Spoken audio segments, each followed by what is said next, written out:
Salam, Masallı rayon Banbaşı kənd Cavanşir Qasımov adına tam orta ümumi təhsil məktəbin 7-ci sinif şagirdləri, mən Salmov Fatimə. Mən İsrəbə Yağmur. Mən Ağabə Selma. Biz Robot Challenge beynəlxalq yarış üzrə Robot Bowling senior kateqoriyası üzrə qoşuluruq. Komandamızın adı Trio Nova. Robot Challenge üçün hazırladığımız layihəni təqdim edirik.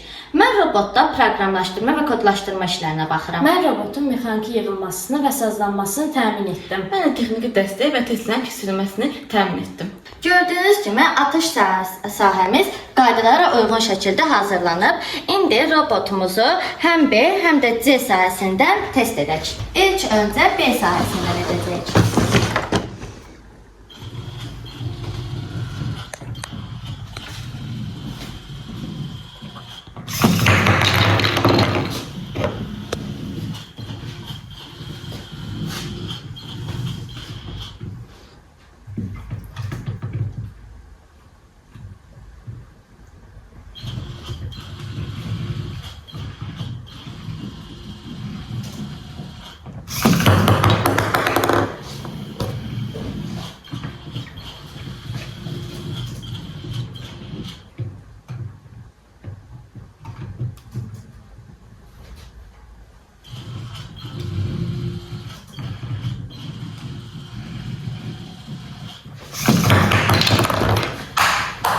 Gəlin indi C sahəsindən yoxlayaq.